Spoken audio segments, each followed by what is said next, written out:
National Health Insurance Program ng ating gobyerno, kung saan yung contribution nating lahat pinagsasama-sama po sa isang malaking pondo po, no? Para ipangbayad sa gastusin medical po ng mga nangangailangan.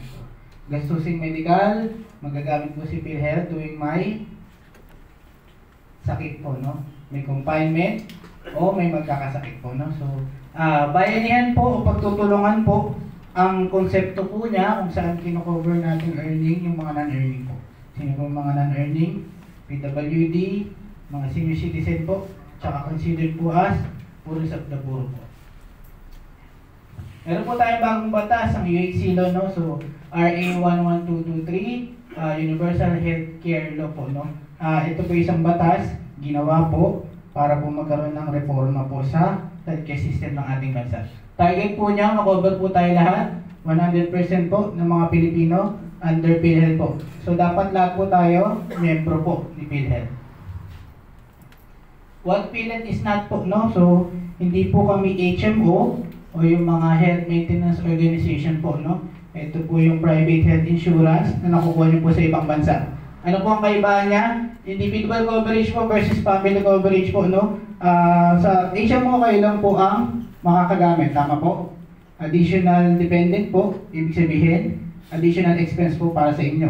Kay PhilHealth po, family coverage po. Kayo po, 10 ng pamilya nyo na may iwan dito sa Pilipinas, cover po kay PhilHealth, no? So, kung 4 po kayo, 2 mag-asawa po, tapos 2 anak, 4 po kayong cover sa isang PhilHealth lang po, no? So, family coverage po siya. Maliban po sa principal members, sino po ang maaaring makinabang po sa programa ni PhilHealth? Siyempre, unang-una po, no? Yung legal na asawa. Pag sinabi pong legal, dapat po kasal, no? So, question po, pwede po ba si live-in partner po, no? So, hindi po pwede. Kailangan po may marriage contract po, no? Pangalawa po, mga anak na hindi pa kasal, walang trabaho, 20 years old pa baba po. Dito po, unlimited po, no? Pwede na pong i-declare po, no? Legitimate, illegitimate, legitimated, maging adopted po, tsaka stepchildren, pwede nyo pong i-declare po as dependent nyo po, no? So, pangatlo po yung foster children, ang isunod sa RA 101-165, Foster Care Act of 2012 po. Panghuli po, mga magulang na 6 years old, pataas na hindi pa membro po. Ito po yung mga senior citizen po na mga magulang natin, no? Pwede pong i-declare as dependent or pwede pong directly kuha na po sila ng primary membership po as senior citizen. Wala na pong babayaran, ha? So, ano po kailangan doon? Senior ID lang po. Paano po mag-declare? Tsaka registration po, no? Declaration ng dependent. Siyempre, kailangan po natin ng form. PhilHealth Members Registration Form. Ito po yung PMRF. Ito po yung downloadable sa website po namin. Kung mag-update po tayo, pwede po sa online na gawin po, no? So, download lang po ng form, fill upan, tapos po pwede po i-send through email. Ito po yung email, no? spd.philhealth@gmail.com. So, kahit hindi na po tayo pupunta sa branch o pumila po, no? Pwede tayo magpa-update po. Download ng form, send po sa email po, no? I-reply po sa inyo dyan, updated na po na members data record nyo po. Lifetime members po, no? So, what PhilHealth is not again, wala pong pension kay PhilHealth, ha? So, wala pong savings plan, life insurance, loan or dividend po, no? So, saan napupunta yung mga hulog namin, no? So, hindi kami na-hospitalize, no?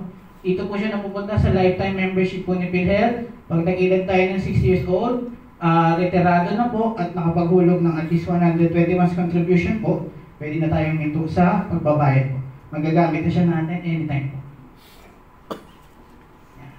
Benepisyo po, no? Pinakabagong benefit package ni PhilHealth, consulta benefit package, basically po yan po yung check-up po, no? So, ano po pwede makuha dyan? Libreng consultation po, meron pong screening and assessment, kasama po dyan yung laboratory po, tsaka diagnostic test po, kasama pong CBC, blood test, x-ray po, meron din po dyan piling gamot po, no? Depende po sa pangangailangan ng pasyente. Hindi ko alam po yun.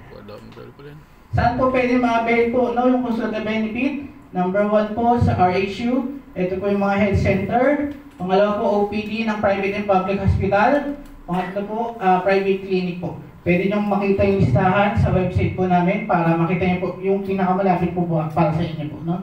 Para at least convenient po. Paano po magparehistro? Dalawang type po ng registration, no? Meron pong option 1, registration. Dito po gagawa lang tayo ng account kayo sa website po namin. Gawa kayo username, password. Tapos pipili ng consultant provider. Yung pangalawa po, assisted. Pupunta po sa pinakamalapit na PhilHealth branch. Kung sa hospital po, hanapin po yung PCares. Yung PhilHealth staff doon. Pwede po kay LGU, Office ng Senior Citizen Affairs. Tsaka pwede rin po sa Action Center po namin. No? So tatawag lang po. Inpatient benefit, no? So ito po yung medical and surgical procedure po na kino-cover ni PhilHealth. Meron po tayo higit sa 10,000 sakit or 10,000 benefit package po, no? Na kino-cover ni PhilHealth. Ngayong taon po, meron po tayo increase na 30% at least po, no?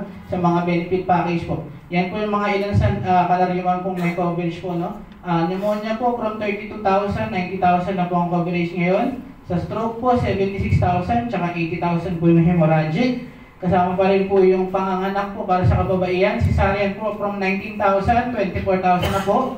Dengue fever po from 10,000, 13,000 na po siya ngayon. No? So, maternity package, 6,500 po dati, 8,400 na po ngayon. No? So, at least 40% po. 30% po, sorry. Yan. Outpatient benefit, ito po hindi niya na kailangan ng confinement, ma-avail po yan ha. Animal bite, yun po yung mga anti-rabies vaccine, from 3,000, 3,900 na po siya ngayon. Ito po, update natin sa hemodialysis, 4,000 na po yan ha. From 2,600 po kada session, 4,000 na po. So almost wala na pong babayaran po ang mga nagda-dialysis po. No? Cover po ni PhilHealth dyan, 156 na session po. No? Thrice a week po ang ginagamit yan ng mga may kidney disease po. Cataract po, left and right, 16,000 po, dalawang mata. Para po sa HIV/AIDS package, 39,000 from 30,000 po. No? So, TB dots po, available pa rin po. Sa benefit package, dito po medyo malaki yung coverage ha. Yan po kasi yung mga iba't ibang uri ng cancer. No? So, update lang po dyan sa breast cancer po. Ito po nakabanggit lang po ni Presidente. No? From 100,000, 1.4 na po siya. So, almost 1,000% po ang increase po. No? Cover pa rin po ang prostate, cervical cancer po, kidney transplant, tsaka ang leukemia po. Benefit availment. Kayo po bilang membro, meron po kayong 90 days po ng confinement, 45 days po sa inyo, 45 days po dun sa valid dependent nyo po. Lagi niyo pong tatandaan, dapat accredited si doktor, tsaka si hospital po, para hindi magka-problema sa claims po.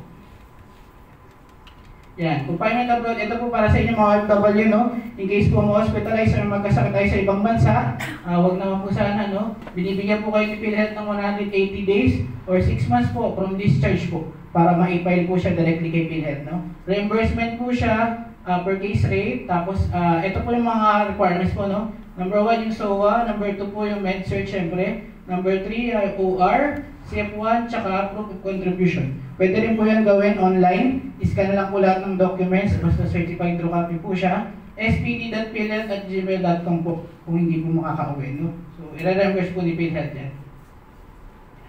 Contribution yan. Ngayon po, nasa 5% na po tayo. No? Halimbawa, sumaswerte po tayo ng 20,000.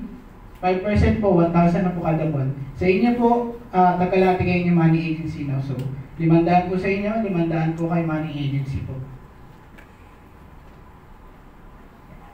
Mahalagang paalala po, dapat po magbayad bilang voluntary member po no, kapag nakabakasyon. Pag nakasakay, walang problema, si money agency ang nagbabayad. Pag nakababa po, magbabayad po tayo as voluntary para hindi po tayo nagkakaroon ng lapses po. No? 500 na po ang minimum ngayon po sa voluntary membership.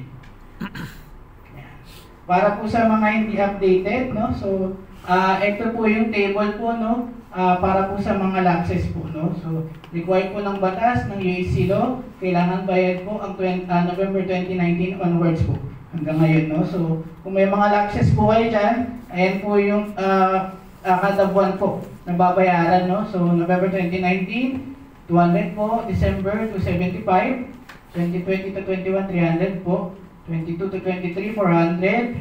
January po, ngayong taon, 500 na po. Portal po. Kung gusto niyo pong gumawa ng online account kay PhilHealth, para at least ma-print nyo, makita nyo yung record nyo, pati po yung contribution, matrack nyo po. Gawa lang po tayo ng online account natin. www.philhealth.gov.ph, members portal po. Parang Yahoo tsaka Facebook lang po yan. No? Gawa po tayo ng username tsaka password. Pwede na tayo mag-print ng sariling MDR po.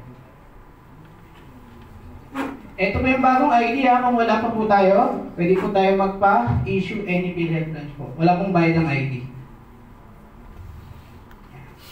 Any question po or inquiry, pwede nyo po ang bisitahin, no? Sa aming office po, no? DFW Building, yan po yung PUEA. And sa corner Ortigas, Mandaluyong po. Email po spt.philhealth@gmail.com. Pwede nyo rin pong i-follow, share yung mga social media handle po namin, no? Sa Facebook, Twitter, tsaka sa YouTube po. Panghuli na lang po, no, sa PhilHealth po, bawat Pilipino membro, bawat membro protektado, kalusugan ng lahat sigurado. Maraming salamat po sa pakikinig at hangad ko po ang maayos yung pagtatrabaho sa ibang bansa. Mabuhay po kayo, Overseas Filipino Work. Maraming salamat.